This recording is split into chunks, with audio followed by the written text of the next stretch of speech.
واقعہ صرف اتنا کہ شہر کوفہ اور وہ زمانہ کہ جب اسلامی حکومت قائم، اسلامی حکومت جب بنو عباس کے خلفاء اور بنو امیہ کے خلفاء اور ترکی کی آٹومن امپائر، تو ایک ظاہری اعتبار سے تو ایک اسلام ہوتا تھا، اور اس میں یہ بھی تھا کہ یہودی اور عیسائی اور پارسی یا زرتشتی وہ اسلامی دنیا میں رہتے تھے۔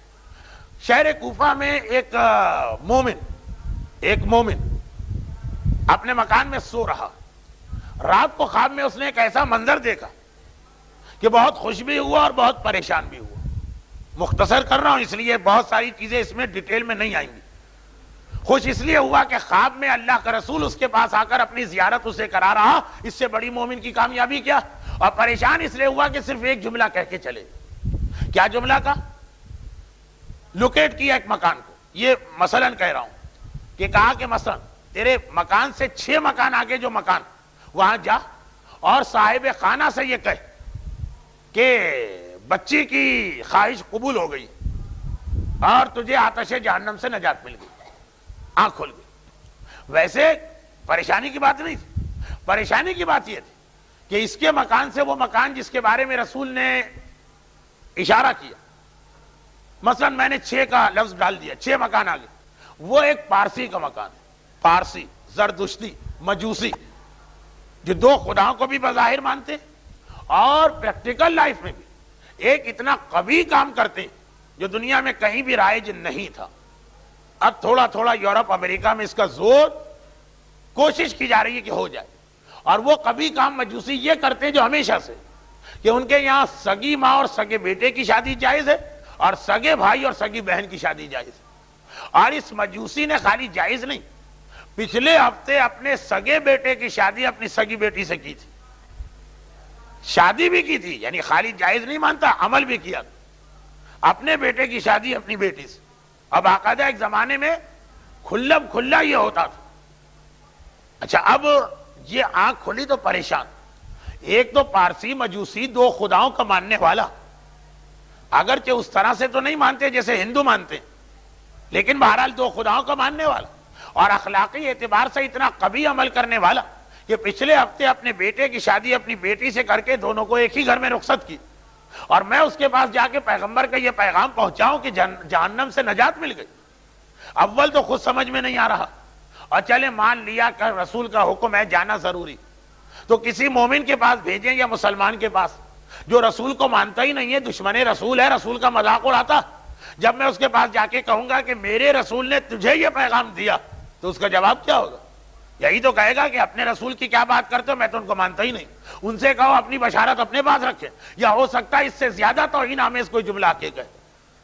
ایک جملہ میں بطور مثال کہتا ہوں، کہیں برا نہ مان جائیے گا، اگر ہم سے کوئی آ کر کہے کہ جی کل رات کو خواب میں ہم نے دیکھا اور کسی نے کہا ہے کہ یزید نے تمہاری سفارش کی، ہم کہے جہنم میں جا یزید اور جہنم میں جا اس کی سفارش، وہ جتنے جوش سے آئے گا اس سے زیادہ ڈبل غصے سے ہم اس کو جواب دیں گے۔ تو اس کو یہی ڈر لگ رہا ہے کہ اول تو یہی سمجھ میں نہیں آتا کہ پارسی کے لیے رسول کی شفاعت، اور چلا بھی گیا تو اس کا ریئیکشن اتنا سخت ہوگا کہ رسول کی توہین اور ہوگی، نہیں گیا۔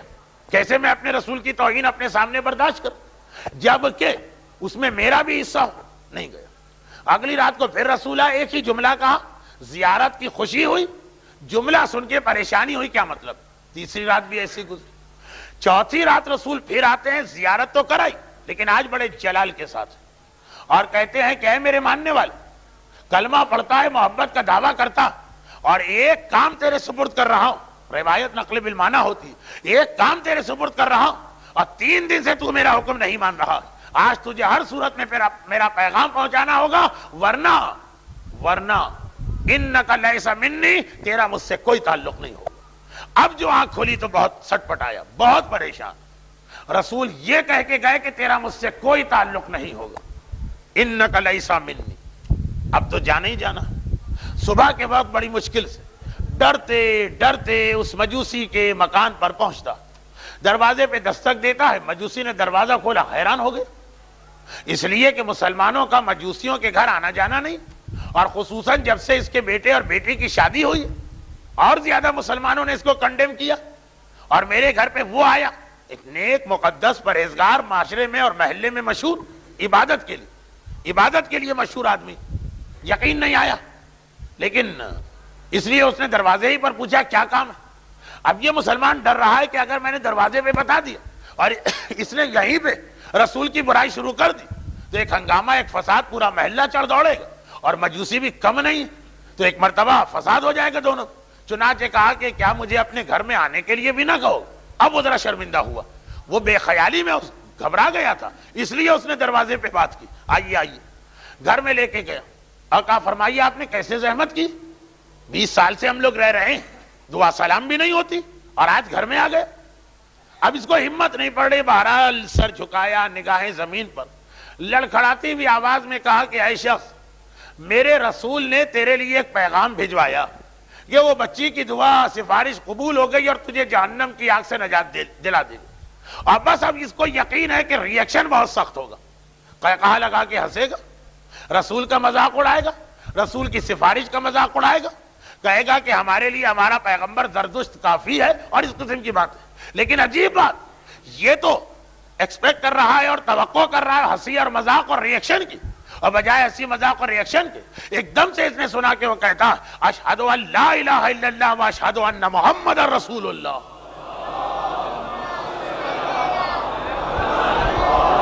یہ کیا ہو گیا؟ یہ کلمہ کیسے پڑھ لیا اس نے؟ میرے اس جملے اور کلمے میں ربط کیا ہے؟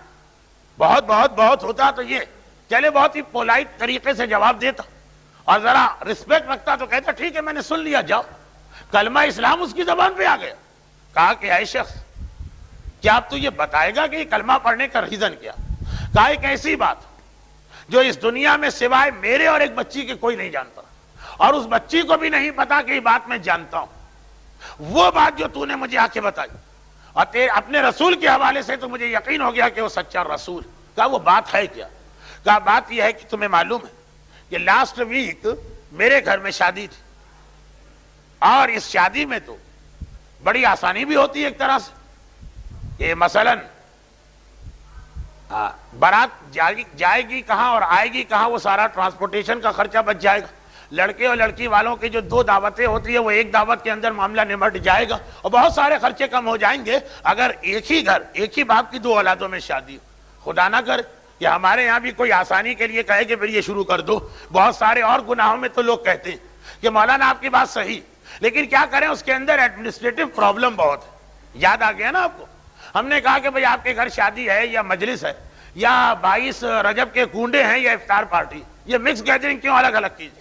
ایک جواب یہ بھی ہوتا ہے کہ مولانا پرابلم کتنے ہوتے ہیں، خرچہ ڈبل ہوتا ہے، جگہ زیادہ چاہیے ہوتی ہے، مرد اپنی عورتوں کو ڈھونڈ رہے ہوتے ہیں، عورتیں مردوں کو ڈھونڈ رہی ہوتی ہیں، تو یہ اگر گناہ ہے بھی تو اس سے سہولت کتنی؟ اگر یہ والی مینٹلٹی چل رہی تو کہیں یہ واقعہ سن کے لوگ نہ کہیں کہ واہ یہ تو اور زیادہ سہولت کا ایک نسخہ ہمارے ہاتھ آ گیا ہے، تو ایک کمرے سے دوسرے کمرے کی بارات، معاذ اللہ کبھی مومن ایسا سوچ نہیں سکتا، لیکن بیج تو اس نے وہی بو دیا مکس گیدرنگ میں یہ کہہ کر کہ اس کی وجہ سے آسانی بہت ہو جاتی ہے، سہولت بہت ہو جاتی ہے، شریعت اپنی جگہ، حلال حرام اپنی جگہ، مگر ہمیں بھی تو اپنی سہولت اور فیسلٹی کا خیال کرنا ہے۔ خیر 10:10 ہو رہے ہیں، یعنی 1 گھنٹے میں صرف 7 منٹ باقی، چنانچہ واقعہ مکمل کر لوں۔ کہا جب پچھلے ہفتے شادی تھی تو شادی کے موقع پر میں نے سارے اپنے قوم والوں کو بلایا تھا، نہ مسلمان ہمیں بلاتے ہیں نہ ہم مسلمانوں کو، اور مجوسی ویسے بھی ایک ایسی قوم ہے کہ جو بہت ہی زیادہ اپنے آپ کو آئسولیٹ کر کے رکھتی ہے، بالکل معاشرے سے کٹ کر، چنانچہ سب لیکن ہوتی بھی پیسے والی، ایک پیسے والی قوم ہے، تو میں نے اپنے قوم کے لوگوں کو بلایا، اور سب بڑے بڑے لوگ، کوئی لکھ پتی تو کوئی کروڑ پتی تو کوئی ارب پتی تو کوئی ملینر اور کوئی بلینر، سب آ رہے ہیں۔ چنانچہ کھانا تیار ہو رہا۔ اب بڑے لوگوں کے نخرے بھی زیادہ ہوتے ہیں، ان کے لیے کھانا بھی دوسرے انداز کا ہوتا، غریب کو جو کھلا دیجئے وہ صبر و شکر کر کے کھا لے گا، اور بڑا آدمی اگر سوئم کا کھانا بھی کھائے گا تو بوٹیاں گن رہا ہوگا، گھی کون سا ڈالا گیا، کس جگہ سے کیٹرنگ کا انتظام کیا گیا، چاول صحیح گل نہیں پائے ہیں، اس گوشت کے اندر چربی، ہزاروں تو اس کے نخرے ہوتے ہیں، کیونکہ وہ اس سے زیادہ اچھے کھانے اپنے گھر میں کھا کے آ رہا ہوتا، اس کا بھی ایک مسئلہ۔ خیر اب وہ ایک الگ بات ہے، میں اتنی ساری باتوں کو چھیڑ دوں اور کوئی بات کمپلیٹ نہ ہو، تو اب یہ کھانے کا انتظام اور اس کھانے کی نگرانی بڑی سخت، سب پیسے والے آ رہے ہیں، جیسا میں نے کہا ہر ایک کے گھر میں اس سے اچھے کھانے پکتے ہیں، تو کہیں بھی کوئی چیز معیار میں کم نہ رہ جائے۔ اب یہ دیکھیں ہیں، اس سے خوشبو بلند ہو رہی ہے، مختلف کھانوں کی خوشبو آ رہی ہے۔ یہ کہتا ہے کہ میرے برابر میں ایک مکان تھا، اس میں ایک مسلمان رہتا، یہی ابھی بھی چند دن پہلے شوہر کا انتقال ہوا تھا اور اتنا مجھے معلوم تھا کہ وہ جوان ہے، اس لیے اس کے بچے چھوٹے چھوٹے تھے، لیکن ہمارا مسلمانوں سے کوئی ریلیشن نہیں، کوئی کانٹیکٹ نہیں، کوئی تعلقات نہیں. پتا چلا برابر میں موت ہو گئی، وہ بھی ماتم وغیرہ کی وجہ سے اور رونے کی وجہ سے پتا چل جاتا. باقی میں نے کوئی کیئر نہیں کی. ابھی اس وقت یہ 40-50 دقیقے کھانے کی تیار اور یہ کھانے نکل رہے ہیں اور خوشبو بلند ہو رہی، اور میں کبھی یہاں پہ ہوں کبھی دروازے پر ہوں، اس لیے کہ آنے والوں کو ویلکم بھی مجھے کرنا. بڑے لوگ ہیں، ان کے نخرے بھی زیادہ ہوتے ہیں. ذرا صاحب خانہ ضروری کام سے ادھر سے ادھر چلا گیا تو وہ ایک مرتبہ ناراض ہو کے واپس چلے جاتے ہیں. اب ادھر بھی جاؤ ادھر بھی. ایک مہمان آیا، دوڑ کے جاتا ہوں، اسے ریسیو کیا، بٹھایا، دوبارہ ادھر آ گئے. اتنے میں پڑوس سے میں میرے کان میں آواز آئی. وہی مسلمان، اس کی چھوٹی چھوٹی 2 بچیاں تھیں، ایک دوسرے سے کہہ رہی تھی، بلکہ اپنی ماں سے کہہ رہی تھی، مادر گرامی آج 3 دن ہو گئے ہمیں کھانے کو کچھ نہیں ملا، اور ہمارے پڑوسی کے گھر سے کتنی خوشبو آ رہی، شاید اس میں سے کچھ ہمیں بھی مل جائے. اور ماں نے ڈانٹ کے خاموش کرا دیا، چپ رہو، پورا مسلمانوں کا محلہ ہے. تمہارے باپ کے انتقال کے بعد 30-40 تک تو لوگ آئے، اس کے بعد سے ایک مسلمان پلٹ کے نہیں آیا کہ تم پہ گزر کیا رہی ہے، اور تم گھر میں بیٹھنے والی بیوہ، تمہارے بچوں کا کیا کھانے کا انتظام ہے. تو یہ تو دشمن خدا، دشمن رسول، دشمن اسلام، یہ ہمارا کیا خیال کرے گا؟ ایسی بات نہ کرو، وہ خدا سے دعا کرو. اب دیکھیے، یہ انسانی فطرت، ہیومن نیچر. کبھی کسی کو آپ پورا قرآن پڑھ کے سنا دیجیے. کربلا کے میدان میں حسین پورے خطبے دے رہے ہیں، کوئی ٹس سے مس نہیں ہو رہا. اور کبھی ایک چھوٹی سی بات کسی کے دل کو ایسی لگتی ہے کہ ایک مرتبہ اس کا دل دماغ سب کچھ چینج ہو جاتا. ایک چھوٹی سی بات. یہ کہتا کہ نارمل سرکمسٹانسز میں اتنی باتیں تو میں ہزاروں سے سنتا تھا اور نظر انداز کرتا تھا، کیونکہ پیسے والوں کے پاس مانگنے والے بھی زیادہ آتے ہیں. تو اب یہ کہتا، لیکن اس وقت بس بیٹھ گئی ایک بات کہ میرے گھر میں یہ 50-60-70 جگہ تیار ہو رہی ہیں، شہر کے بہترین باورچی آئیں اور بہترین کھانے تیار کیے جا رہے ہیں، لیکن سب وہ لوگ کھائیں گے کہ جو کھانے کے بعد اس میں کیڑے نکالیں گے، کرٹیسائز کریں گے.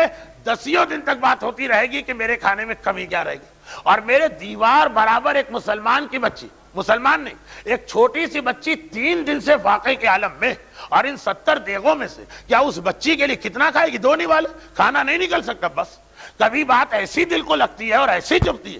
بس یہ خیال دل میں آیا اور فوراً نوکر کو دوڑوا دیا کہ بازار جاؤ. کیوں؟ مسلمان باورچی کو لے کے آؤ. یہ پتا تھا کہ وہ 3 دن کے فاقے سے بھی ہے تو مسلمان نہ، مجوسی کے گھر کا کھانا نہیں کھائے گی. اور وہ باورچی آیا، میں نے اس سے کہا 2 گنا 3 گنا 4 گنا 5 گنا اجرت لے لو، جلدی یہ سارے کھانے تھوڑے کر کے تیار کر دو. پیسے پورے دیے جا رہے ہیں، ماہر باورچی ہو تو کیا دیر لگتی ہے. کھانے تیار. اب جیسے ہی کھانے تیار، میں نے کنیز کو بلایا اور کہا چلو میرے ساتھ یہ کھانے لے کر. بیٹا آیا، بابا وہ فلاں سیٹ آیا ہوا ہے جو آپ کا بہت گہرا دوست بھی ہے اور اس سے بڑے کام نکلتے ہیں. میں نے کہا جاؤ اسے تم خود ریسیو کرو. کہا وہ آپ کو پوچھ رہا؟ کہا نہیں، سو جاؤ، دیکھو میرے پاس وقت نہیں. اور ایک مرتبہ میں اس کنیز کو لے کے گھر سے نکلا اور برابر کے دروازے پہ دستک دی. وہ بیوہ جس کے دروازے پر آج تک کسی اس کے رشتہ دار نے اور آج تک کسی مومن نے اور آج تک کسی پیسے والے نے دستک نہ دی، گھبرا گئی. کون آ گیا میرے دروازے پہ؟ ایک مرتبہ دروازہ تھوڑا سا کھولا اور کہا کون ہے؟ میں نے کہا بہن، میں تمہارا پڑوسی ہوں، میرے بچی اور بچی کی شادی ہوئی اور اس کے لیے میں شادی کا کھانا لے کے تمہارے پاس آیا ہوں. 3 دن کے واقعے سے بچیاں، ماں اور باپ فاقہ کریں پھر برداشت ہو جاتے ہیں، لیکن اپنی اولاد کی بھوک اور اتنی چھوٹی اولاد کی، اب ایسا لگا کہ وہ لینا بھی چاہتی. ایسے موقع پر انسان تکلف و مروت بھی نہیں کرتا اور لینا بھی نہیں چاہتی، ہیزیٹیٹ کر رہی. میں سمجھ گیا. میں نے کہا بہن یہ خیال نہ کرنا کہ یہ مجوسی کا گھر.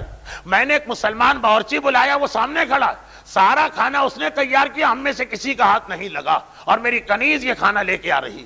ماں چھوٹی بچیوں کو بھوک سے تڑپتے دیکھ رہی، آخر کہاں تک منع کرے. دروازہ کھولا، کنیز اندر گئی. اب یہ جو کھانے اندر گئے تو بچیاں ہوتی ہیں، کھیل کھیل میں ایک دوسرے سے کہنے لگی. ایک بچی جس کی عمر 5 سال ہوگی اپنی چھوٹی بہن جو 4 سال کی تھی اس سے کہنے لگی یہ آدمی تو کتنا اچھا نکلا.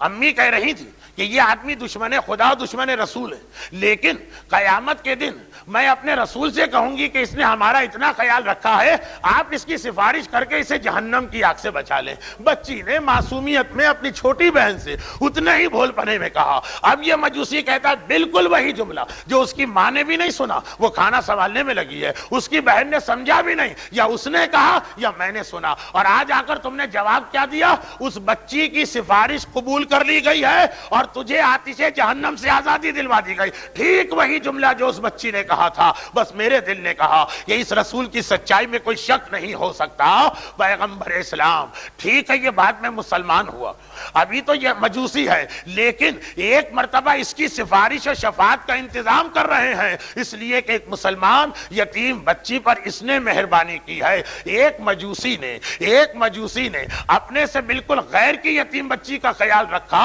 تو وہ اتنے بڑے رتبے پہ پہنچ گیا، اور یہاں مومن کا، اور یہاں سگے رشتہ داروں میں، اور یہاں آل محمد کے ماننے والوں نہ یتیموں کا خیال، نہ بیواؤں کے ساتھ ہمدردی، نہ غریبوں کے حق کا احترام، حتیٰ یہ کہ رمضان میں بھی نہیں کہ جس کو واجب اس لیے کیا گیا، ون آف دا ریزن۔ اور بس یہاں پہ دو جملے مجھے کہنا تھے، ایک آپ سے کہنا تھا جو میں نے کہہ دی، جو رسول مجوسی کے لیے اتنا مہربان بن جائے، اگر وہ ان کی امت کی ایک یتیم بچی کا خیال کرے، تو اگر ہم اور آپ رسول کا کلمہ پڑھنے والے، آل محمد کو ماننے والے، ہم اگر اس طرح زندگی گزاریں تو بھلا کیسے ہو سکتا ہے کہ رسول ہم سے ناراض ہو اور ہماری سفارش نہ کریں؟ اور ایک جملہ مجھے خود رسول سے کہنے کو دل چاہتا، اے اللہ